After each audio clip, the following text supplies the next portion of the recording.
It is fantastic to be here with SWE this weekend, and it is so empowering to see so many women engineers gathered together to support each other.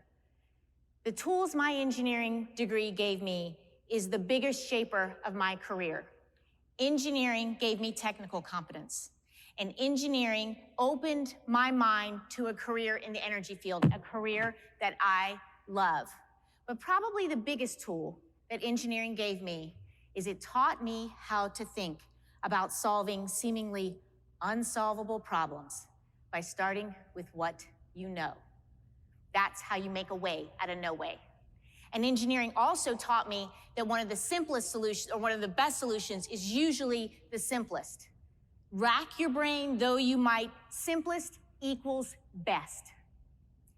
So if we're the best way to live a life without limits, as this conference is seeking to accomplish, I think, is to use the tools that we have.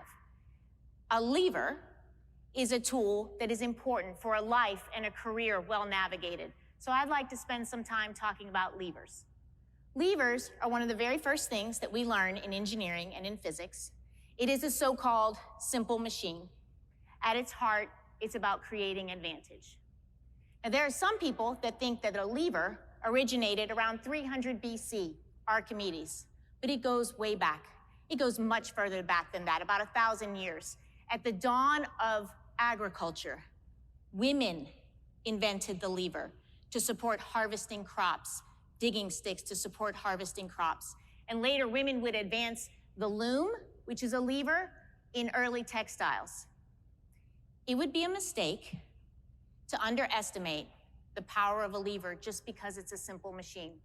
When David overtook Goliath in the story of David and Goliath, he did it with the combination of two simple machines, a lever and a pulley. That's the power of a lever. And when David prevailed over Goliath, he was using an existing technology in a new and different way. That's the power of engineering. And by the way, women invented the pulley too. I think that it is important to lever the stories of our heroes to shape the future that you're going to build. So the first story I want to talk about is a story about levering what others may see as a disadvantage and lever it to your advantage. And it is the story of a woman that people call the First Lady of Engineering. Her name was Yvonne Young Clark.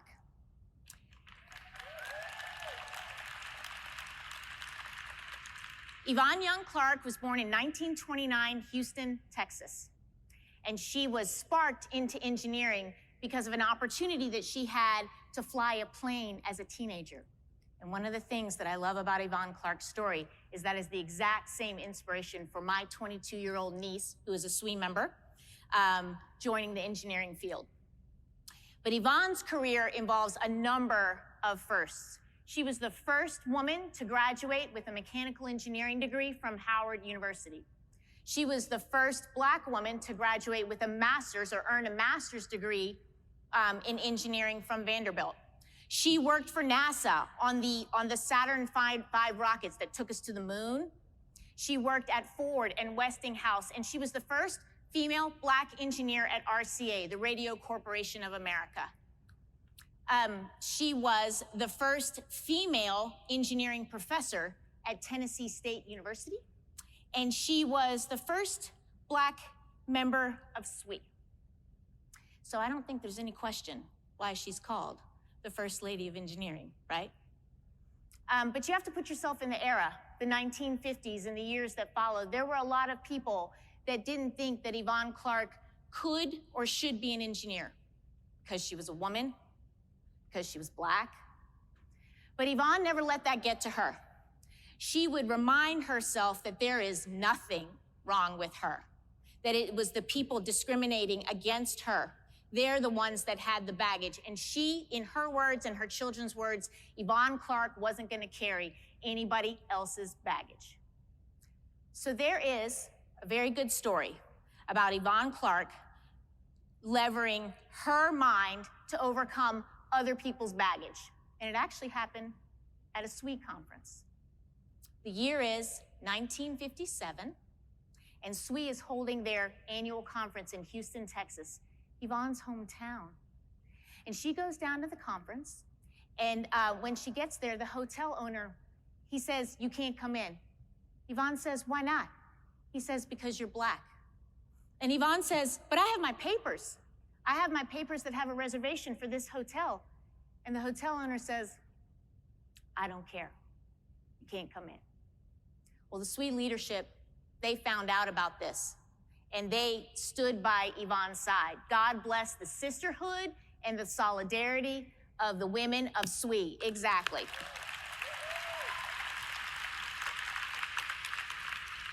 And they went to the hotel owner and they said, "If you deny Yvonne Clark access to our conference, then we're moving this conference. And we'll make sure every paper in America knows exactly why it is that we moved out of this conference." So the hotel owner, he relented. And he allows Yvonne Clark to attend the conference, but she is forbidden from walking around the hotel without being chaperoned. And his thinking was, by her needing to be chaperoned, it would make her small. But this is where the genius of Yvonne Clark comes in. So Yvonne says to herself, she says, if people in this hotel are so curious about my presence, then I'm going to walk every part of this hotel. So she and her SWE colleagues make quite the event of it. They walked in every part of that hotel. They went to the gift shop, and they went to the restaurant, and they went to the lobby, and then the restroom, and then back to the gift shop, and back to the restaurant. They had a grand time. But the major point here is that Yvonne Clark made it very clear to the people in that hotel that I am here. I am here. So the fulcrum was the racism of the hotel owner, and the lever was Yvonne Clark's positive mindset, to which she said, "I do exist, and I will be seen," right? And what I love about this particular story about Yvonne is it was done so graciously. Sometimes it's not about being hard like fire at the mountain to get on the other side. Sometimes it's about being soft like water to get on the other side of the mountain. So SWE did not return to Houston for many, many, many years. They returned in 1997 in Houston, Texas. And this time, Yvonne joined them, and the city of Houston gave her a plaque, a key, and an apology for how it is that she was treated in 1957.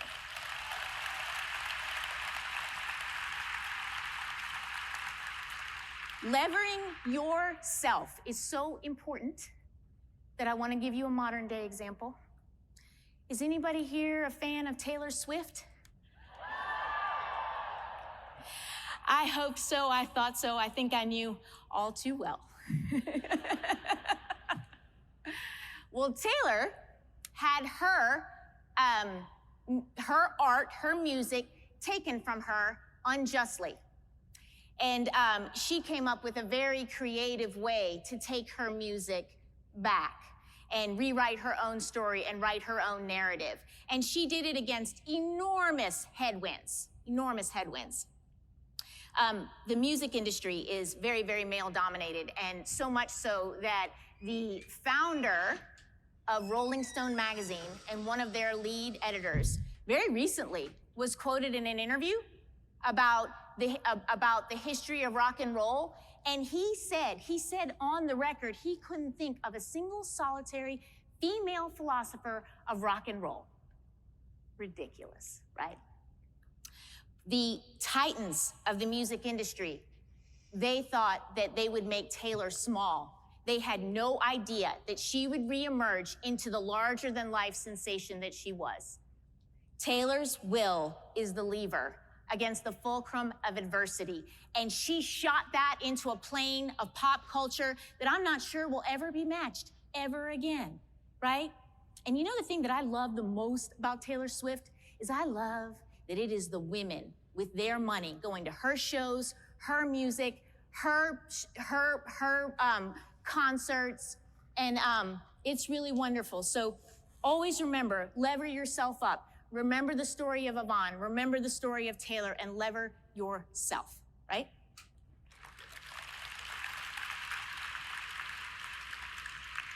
As important as it is to lever yourself, You will find that the most rewarding experiences in your career are going to be when you have an opportunity to bring people together and lever everybody up. That is the path to positive, lasting change. And the way that you do that is you bring people together on what it is that they have in common so that they can overcome what it is that their differences are. And a very good example of this is the story of Frances Perkins. Frances Perkins was the first cabinet secretary in the United States of America. She was the Secretary of Labor for 12 years under Franklin Delano Roosevelt. That is the longest that anybody has ever served as a cabinet secretary. And she had a remarkable career in her period. She created the Civil Conservation Corps that planted 2 billion trees and created 800 parks. She created Social Security. She created the federal minimum wage.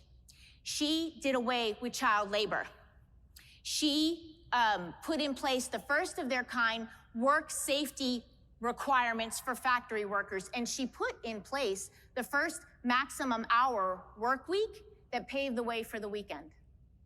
For all of these accomplishments of hers, she is called the architect of the New Deal. And the issues that she worked on at the time, they were highly, highly controversial. They're controversial today. Let me gently suggest that they shouldn't be. So then the question is, how did she do it? How did she do that? In one sentence, she had a knack for bringing people together. And this is something that women have such a skill, such a capability, the ability of women to read a room, read feelings, and see what it is that people have in common, despite their disparities, despite disparate groups, right? And as women engineers, what you have these two amazing skills. You have technical knowledge and you have empathetic knowledge. If you put those two together, just like David with the pulley and the lever, you will go far. So what Frances Perkins did is she leaned into her human skills. She nurtured friendships. She held meetings. She had tours. She did tours with people that have very, very different points of view, because she knew that talk is helpful, but seeing is believing, and seeing together, that's powerful. She would bring legislators with very different points of view to actually see the conditions in the workplaces. She knew that factory owners, they don't like work stoppages. And legislators, they need successes to be able to point to. And she put those together to get real change for factory workers, which were the people that she really cared about and wanted to be able to make change for.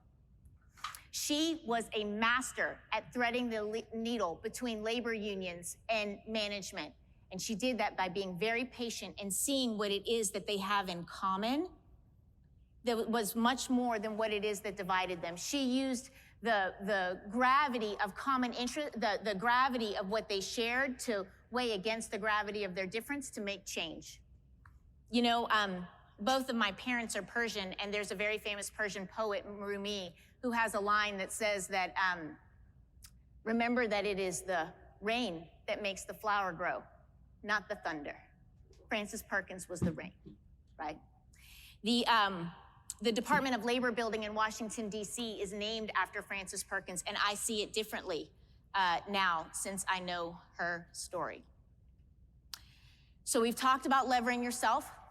We've talked about bringing people together to lever everybody based on their common interests. I want to talk about a third lever.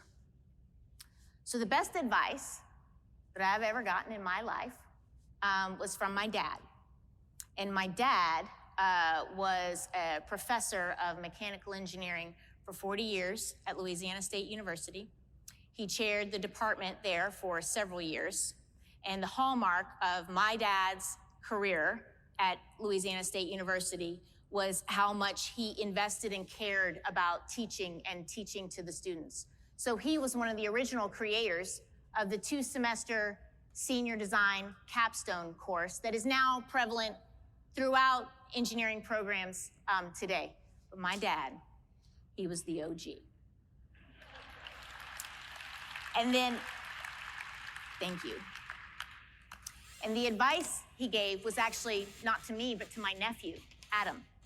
And he told my nephew that, Adam, you're the richest you're ever gonna be. And I found this advice so confusing and so befuddling. Adam was 18 years old, and he's about to start college. I don't think he has a bank account. If he does, there is nothing in it.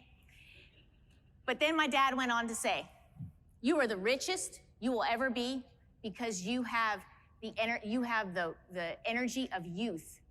Invest that energy. Don't waste it. It will pay dividends to you in the years when you don't have the richness of youth and everything that comes so easy physically and mentally when you are young. And that advice resonates with me so much. And it resonates with me because I remember those days. I remember reading until I felt like my eyes were gonna bleed. And I remember writing and rewriting my notes until my hands had a tremor. And I know that so many of you have studied and worked just that hard.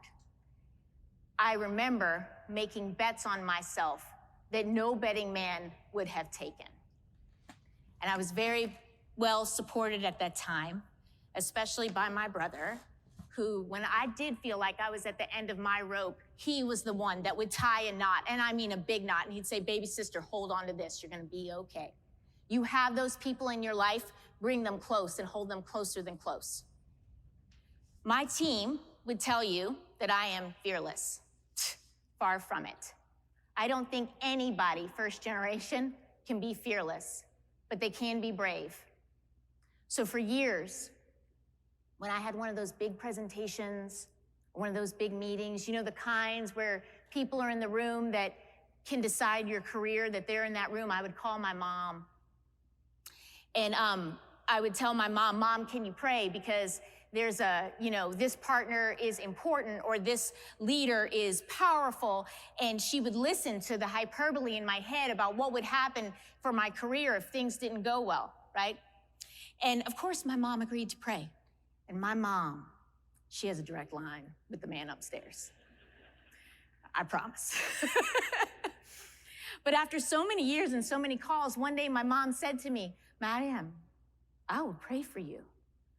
But you need to remember that it is a sin to be afraid of anybody but God. Let that be your guide. And with those two sentences, my mom gave me the confidence and the humility to say what I needed to say when I needed to say it. And those two sentences have been powerful for me ever since. And you have to find your own version of that advice to help you overcome the natural fear that comes from investing in yourself. My team would also tell you that I am indefatigable. And I will say that I am a big supporter of the Ted Lasso adage that the harder you work, the luckier you will be, for sure. But I know this, I can't do what I used to be able to do. You are the wealthiest you will ever be because of the energy you have. Invest that energy. It is a priceless resource. Invest it in your learning, invest it in your relationships, and invest it in challenging yourself to do new and different things, right? Which brings me to my fourth lever, energy. A subject that I hold near and dear to my heart. So there is quite the debate around the world about energy resources and how best to use them. And this is something that I have studied, I have grappled with, and this I would tell you. Solar, wind, geothermal, minerals, oil, natural gas, we never actually run out of any of them. Yes, some of them are more economic, some of them are less economic over time because of supply and demand, but we never actually run out. The only truly limited resource is time. Energy is what transitioned us from an agrarian economy to an industrial economy. Energy is what it is that lights the night and it lengthens lives. And energy is what allows us to make the most of the one truly limited resource, time, right? And I think in that way, energy allows people to pursue their hopes and dreams and allows people to advance their natural talents. And you all in this room as engineers and as technical people, you understand this in a different way. Energy sets people free.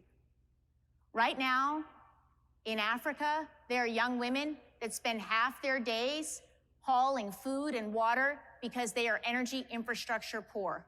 They are depending on you. They are depending on you to give them the experience of liberation that we so often take for granted here in America.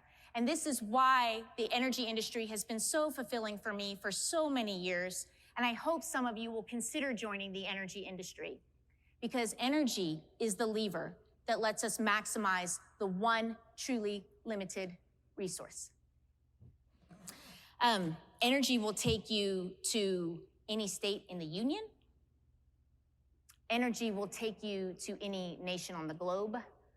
Energy will take you everywhere. And it brought me to California as a leader of the largest gas utility in the Western Hemisphere. And when I got here, I will say that I had a problem, a really big problem. And that brings me to my fifth and final lever, which is levering hope. So the problem that I had is a significant number of very important people felt that my company, SoCalGas, was an impediment to the state's climate change goals. The thinking was that a company that has served California for 150 years, that is serving 21 million consumers today, that's 1 in 15 Americans, that it had nothing to contribute and that it should be gone. Hydrogen is the one gas that when it combusts, it emits absolutely no carbon. So while there are challenges to folding a new fuel into our energy system, the potential benefits are so significant. So one of the challenges that we faced was in changing minds around hydrogen was a lot of the audiences that we were engaged with, they were very well versed in public policy, but they didn't have the engineering and technical knowledge. And please don't misunderstand what it is that I am saying. I love public policy. I love public policy people. I worked in Washington, D.C. at the highest levels of public policy, and it was one of the most rewarding parts of my career. But we were going to need to show them what it was that energy could do. We were going to need to make it real. So we built a home, because everyone can relate to a place that they call home. You can see it, you can feel it, you can touch it. You can understand it with your head and your heart, right? So when you go into the home, you get a good feeling, right? It's warm and it's inviting, and it is comfortable. That right there is a view of the front deck of the home. And that is an image of an interactive smart table that we have in the house for educating and engaging with our visitors on the opportunity with hydrogen. The home is electrified with solar electricity from solar panels from the microgrid during the day when the sun is shining bright. But at night, or on very cloudy days, that house is electrified from electricity from a hydrogen fuel cell. There's an electrolyzer that makes hydrogen with H2O. And there is also, we also blend the hydrogen with natural gas to be able to energize the appliances in the home.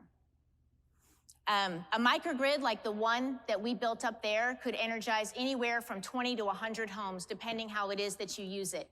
And it is a proxy for hydrogen being able to provide energy that is safe, reliable, and no carbon clean. And it can energize shopping centers, data centers, manufacturing centers, neighborhoods, power plants, transportation, trucks, trains, planes. The technology that we used here, it exists, it is proven, and it's getting better all the time. And we're seeing costs come down. The impediment to hydrogen being more present in our energy economy really is about societal will. And how is it that you affect societal will? Well, societal will is started in policy circles. And in policy circles, seeing is believing. And maybe you see a little bit of the theme of the Francis Perkins story. So SoCal Gas could have talked about hydrogen until we were blue. But the conversation changed from a one-way conversation to a two-way conversation once we had the backdrop of the hydrogen home and the hydrogen microgrid. And the adage that if you build it, they will come is definitely coming to pass. We've had stakeholders come from around the globe, from Turkey to Japan, to Denmark. We have had academics come, we've had students come, we've had investors come, we've had policymakers come from Washington, D.C., from all over the United States.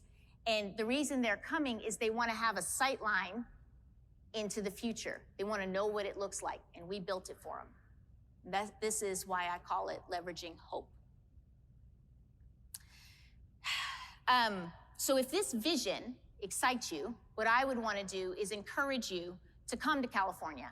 California is a great place for women engineers. SoCal Gas is a great place for women engineers. Exactly. And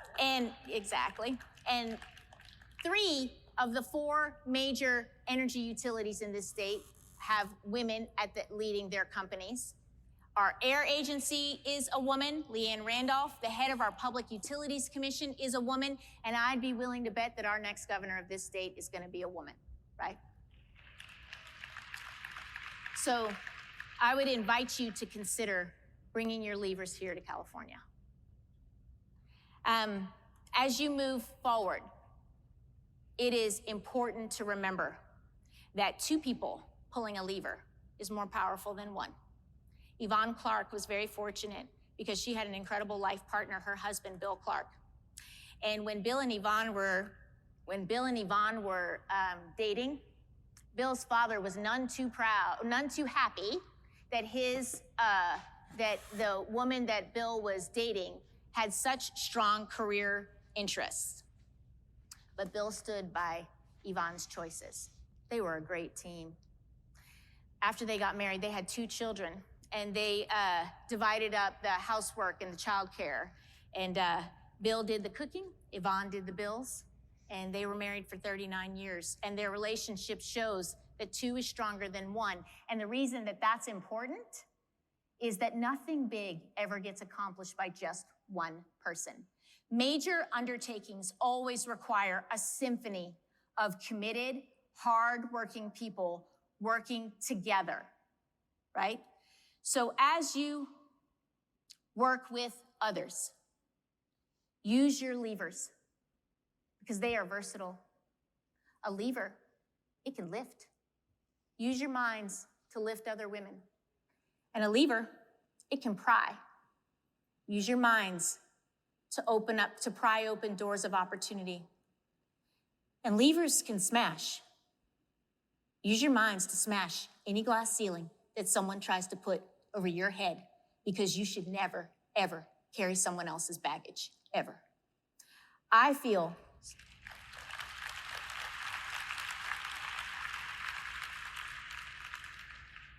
in this room, at this moment, is one of the most powerful concentrations of potential energy. You are going to build the future. You're going to build the computer systems, you're going to build the energy systems, and you're going to build the biomedical devices, and you're going to make the watches, and you're going to make the vehicles that travel around the globe and take us to the stars and back again, right? Untiring efforts of women who came before have given you a place to stand.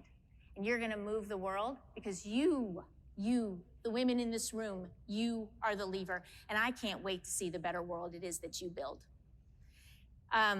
I want to thank the leaders of SWE for what it is that they have done with this conference, this fabulous combination, collection of women focused on supporting each other. I want to thank the LA Convention Center for hosting all of us here. And I hope all of you have enjoyed time in this wonderful city, City of Angels. And thank you so much for having me.